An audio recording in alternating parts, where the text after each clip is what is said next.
응급실 뺑뺑이 또 소아과 오픈런 이런 말이 이제 새롭지 않은 만큼 일상화된 상황입니다. 필수 의료 분야의 의사 부족 문제를 해결하기 위해서 정부가 내년도 의대 정원을 2,000명 늘리겠다고 앞서 들으신 대로 발표했습니다. 당장 의사단체의 반발도 상당하고 실효성에 대한 의문도 제기되고 있습니다. 계속해서 정영선 연세대 보건행정학과 교수님과 함께 이어가겠습니다. 네, 교수님 안녕하십니까? 네. 네. 의대 정원 확대만이 답이다.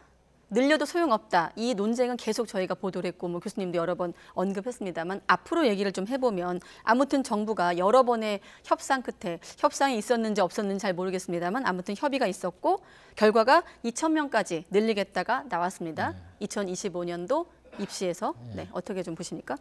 예, 이제 생각보다는 좀 많은 증원이죠. 네. 2,000명이니까 예상이 여러 가지가 있었지만 예. 뭐 그것은 한마디로 얘기해서 2000년대 초에 대폭 줄인 뒤로 여러 번 의대 증원에 대한 논의가 있었지만 특히 2012년경에 논의가 되다가 말았고 다시 또 지난 2년, 3년 전에 2020년 벌써 4년이 돼가는군요. 네. 아무튼 그때도 논의가 됐다가 정부가 물러섰기 때문에 아마 그런 것까지 포함해서 증원 규모가 파격적으로 늘어난 것 같습니다. 아, 파격적이다. 그럼 지금의 의사협회 반발을 감안했을 때 이 2,000명이라는 숫자는 좀 어떻게 좀 볼 수 있을까요?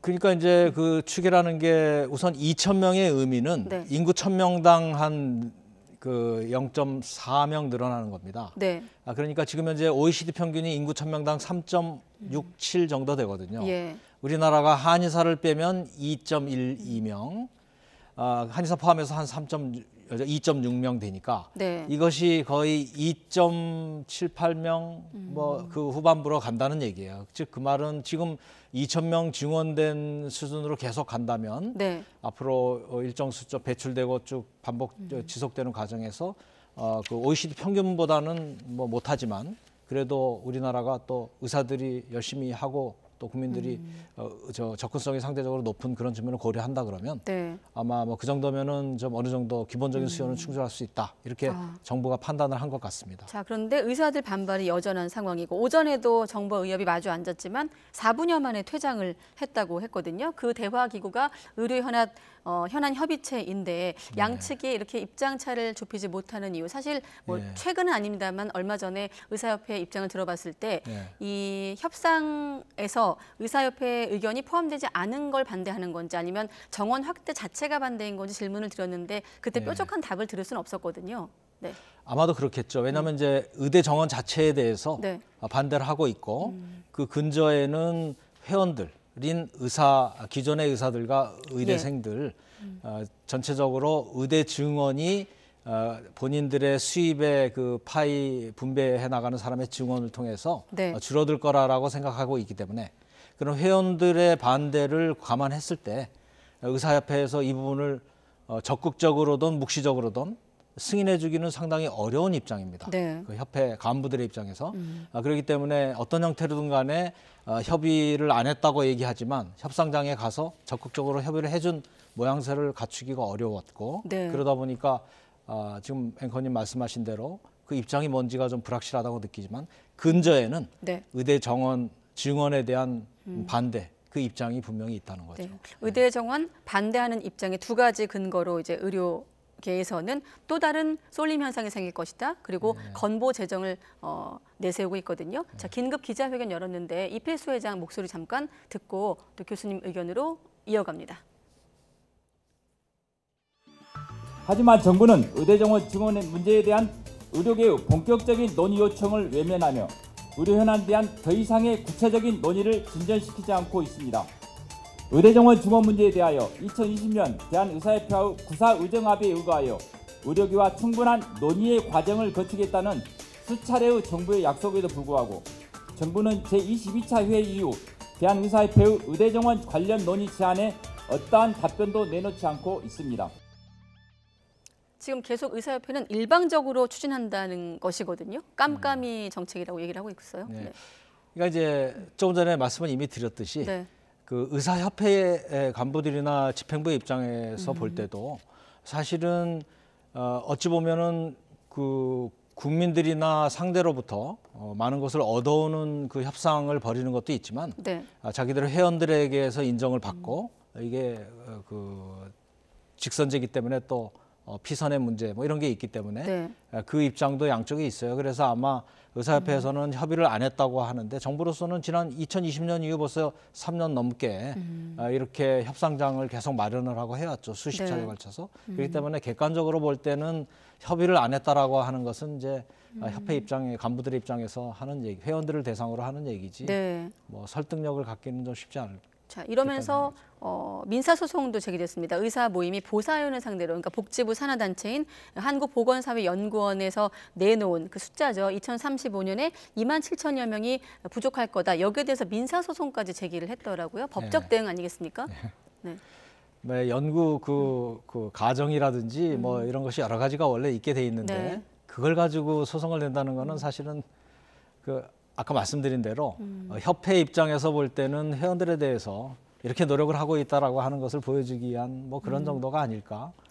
실효성이 있겠습니까? 그 연구 결과에 대해서 그것을 소송을 한다라고 하는 것은 네. 뭐.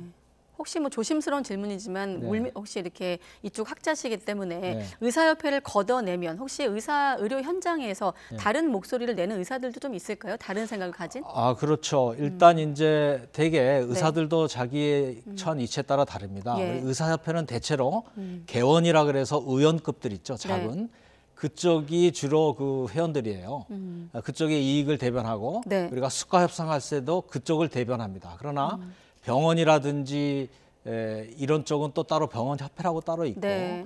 병원협회 입장은 사실은 의사를 고용하기 때문에 의사들이 부족한 것이 오히려 부담스럽죠. 네. 비용도 올려줘야 되고 예. 그런 의미에서 병원협회에서는 의사 증원을 찬성을 하는 입장으로 있어요. 그러나 네. 같은 또 의사들의 모임이고 전체 의사들의 그 반대를 무릅쓰고 그 병원협회에서 찬성하기가 어렵기 때문에 네. 찬성했다가 또 때로는 회수하고 뭐 이런 입장을 반복하고 있습니다. 네, 그렇군요. 자, 의대 정원 확대에 따른 결과도 좀 이견이 있는데 의사들 입장 같은 경우, 의사 단체 같은 경우는 또 다른 쏠림 현상이 생길 것이다. 그러니까 지금 시민단체나 정부는 낙수 효과를 좀 기대하고 있는데 이렇게 되면 결국 또 몰리는 데만 몰리게 되는 거다. 그러니까 늘리는 것까지는 좋은데 늘려도 늘리는 게 필요한데 늘리자 이런 얘기 아니겠습니까? 의사 단체는? 네.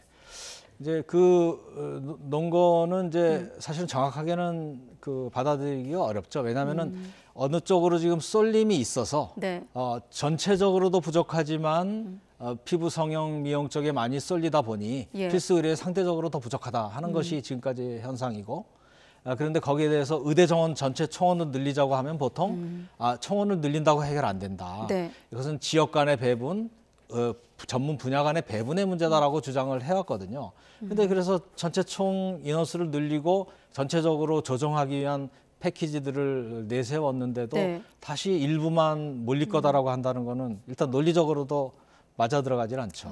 자, 그러면 지금 말씀하신 유인책, 그러니까 의사단체는 유인책이 없으면 필수 의료 안 갈 거라 이런 우려가 있는 거고 실효성 있는 좀 유인책이 관건인 건데 말씀하신 그 유인책이 필수 의료 정책 패키지 아니겠습니까? 맞습니다. 그 내용 정리한 게 있는데 한 4가지 정도로 요약할 수 있는데 의대 정원 확대를 포함한 필수 의료 정책 패키지 여기에 대해서 의사단체가 가장 많이 반대하는 대목이 어딜까요? 의사들은 일단 저 전체 중에서 네. 나머지 첫째 의료인력 확충이 정부 판단이죠. 의료인력 확충이 네. 전체 필수 의료 패키지의 핵심이다. 왜냐하면은 필수 의료가 제공되려면 전체 일단 의사 인력이 공급이 돼야 필수 의료 정책 서비스가 제공될 거 아니냐라는 네. 것을 깔고 다만 의사들의 주장들처럼 그 필수 의료 쪽에 인력이 전체적으로 늘어나도 그쪽으로 안 갈 수가 있으니 네. 상대적으로 그쪽에 보상을 강화하겠다라고 하는 것이 나머지 여러 가지 정책들이에요. 근데 이제 그 안에는 마냥 그 필수 의료 쪽에 보상을 올려주려고 그러면은 사실은 의사들이 느끼는 게 상대적 박탈감이고 네. 전문 감옥 간의 문제가 크거든요. 전체적으로 볼 때는 우리 사회에서 의사들에 대한 보상이 누가 낫다고 하겠습니까? 예. 소득도 높은 편이고. 그렇기 때문에 전체적으로 올려주기보다는 필요한 분야에 올려주고 나머지는 올리는 거를 자제하고 하는 패키지를 가야 되는데 네. 아마 그런 부분에서는 오히려 의사들보다는 예. 의료 정책을 한다든지 지불하는 국민의 입장에서는 오히려 패키지가 좀 불만이죠. 상대적으로 그 필수 의료라고 하면서 네. 보상을 많이 해주니까. 자, 그러면 의사협회 목소리 다시 한번 이 대목에 대한 의견을 한번 들어보겠습니다. 네.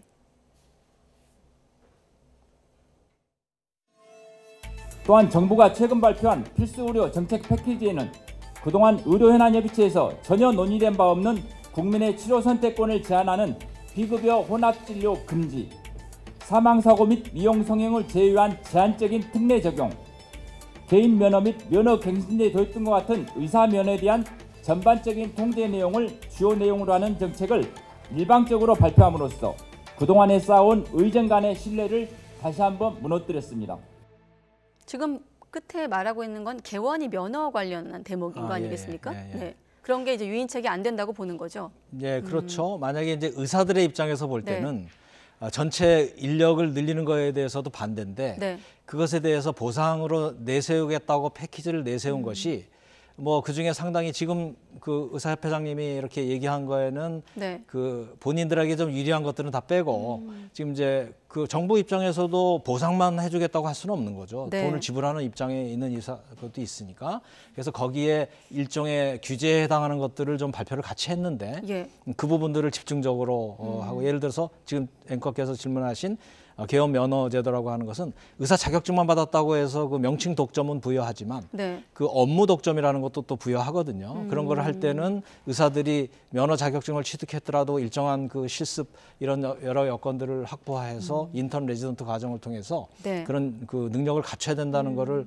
확인을 해야 되는데 네. 사실은 뭐 오랫동안 의협을 안 하다가 도 할 수 있고 뭐 이런 상태는 사실은 의료를 담보해야 되는 정부 예. 정책으로서는 불안한 거죠. 그래서 네. 그런 것도 질을 확보하는 체계를 갖추겠다라고 하는 거기 때문에 뭐 서구 국가들도 그렇게 하고 있고요. 상당수 나라들이. 그래서 그런 바람직한 방향으로 가겠다고 하는 건데 의사협회 입장으로 볼 때는 아니 총량을 늘려서 우리들 지금 불만인데 더군다나 패키지를 내놨다고 하면서 뭐 이런 것까지 내놓냐 네. 뭐 아마 그런 불만은 충분히 자, 의협 입장에서 할 이 수 있을 것 시점에서 같습니다. 다시 의료 서비스 수요자 입장에서 한번 관점을 돌려서 결국 네. 우리가 이런 얘기를 하는 건 응급실 뺑뺑이, 소아진료 대란, 또 지방의료 붕괴 이런 의료 현실 속에서 정부가 빼든 어떤 카드에 대한 평가인데 자 정부는 10년 뒤에 의사 15,000명이 부족하다고 판단해서 정원을 늘리자 이런 정책을 내놨습니다만 이런 건 어떻습니까?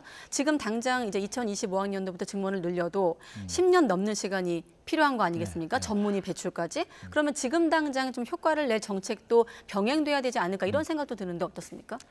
사실 이제 전체 의사 인력의 부족에 따른 문제점들 네. 사실은 그것이 근저에 있어서 대부분의 문제를 양산하고 해왔죠. 예. 근데 그 문제는 우리 사회가 해결할 수가 없죠. 왜냐하면 이미 배출하는데 6년 내지 10년이 걸리니까.